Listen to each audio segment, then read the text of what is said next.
thalassémie. Le traitement, il est symptomatique et étiologique. Et vous prenez l'ensemble des symptômes que vous avez décrits et vous proposez un traitement symptomatique. Partout où vous dites douleur, vous mettez antalgique. Partout où vous dites infection, vous mettez antibiotique. Partout où vous dites anémie, vous mettez une transfusion. Vous voyez un peu? Partout où vous dites complications à type de lithiase, vous dites cholécystectomie. Partout où vous dites ulcère de jambe, vous dites pansement, etc. Et toutes ces complications sont identiques à la drépanocytose et à la thalassémie parce que ce sont des anémies hémolytiques chroniques. Donc, quand vous comprenez la physiopathologie des anémies hémolytiques chroniques, vous allez parfaitement comprendre l'ensemble des symptômes et complications des deux pathologies, drépanocytose et syndrome thalassémique.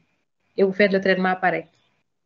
Maintenant, ce qui va changer, peut-être, c'est la prise en charge des complications en fonction du type. Il y aura des complications plus fréquentes dans une entité que dans l'autre, mais ce sera la même façon. Plénectomie, c'est toujours précédé de préalable et de surveillance. Ensuite, ajouter le traitement étiologique, thérapie génique. D'abord, greffe de cellules souches hématopoïétiques, comme dans la drépanocytose.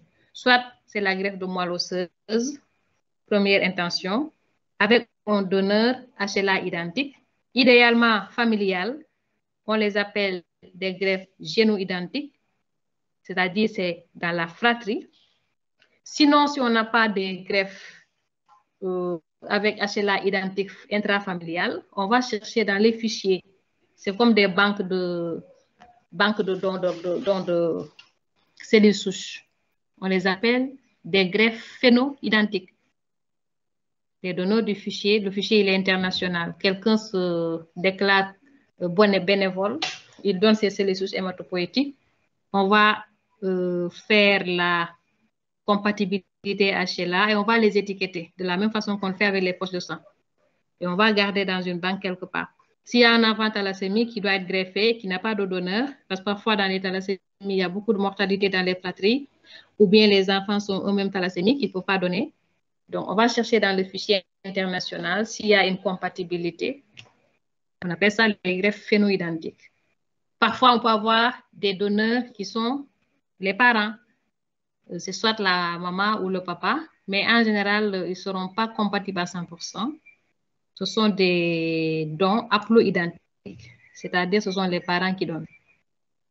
Donc, en fonction de la compatibilité, mais s'il s'agit de thérapie génique, on n'a pas besoin de tout cela. La thérapie génique, c'est une manipulation de biologie moléculaire qui consiste à corriger l'anomalie génétique au niveau d'un gène qui est porté par un vecteur et qui est retransmis ou bien réinjecté à l'enfant malade. Et ce gène va constituer un gène médicament. Il va aller au niveau génétique, corriger l'anomalie et l'enfant va guérir définitivement. C'est la meilleure option thérapeutique. Mais vous imaginez que ça doit être très long, très difficile, très coûteux pour les enfants qui souffrent de ces pathologies-là. Mais c'est la meilleure option thérapeutique. Maintenant, les traitements des complications, c'est la chélation. On va vous envoyer quelque chose, mais il faut en parler. Et le suivi, tout ce qui s'applique à la drépanocytose en termes de suivi, dossier médical, éducation thérapeutique, conseil génétique, s'applique à la thalassémie ou bien au syndrome thalassémique. Tout. Conseil génétique, surtout il faut en parler, éducation thérapeutique. D'accord? Alors, je ne sais pas si on a fait le tour, parce que c'était un peu difficile. On n'avait pas de plan, on n'avait pas de contenu cohérent par rapport à ce qu'on attendait. Voilà. Donc, j'ai préféré reprendre depuis le début. Et maintenant, vous intégrez toutes ces observations-là, vous recadrez les choses, vous réorganisez le plan, et puis vous me l'envoyez, ou bien vous m'en parlez, puisque vous êtes tous à l'hôpital, et on va revoir ça avant de valider. Vous, je vous autorise à me montrer, parce que les autres, on a déjà discuté de cela. Mais vous, puisque c'est une leçon assez difficile, je vais apporter une petite touche avant de valider. D'accord? D'accord. Est-ce qu'il y a d'autres... Est-ce qu'il y a d'autres préoccupations, questions, contributions, commentaires?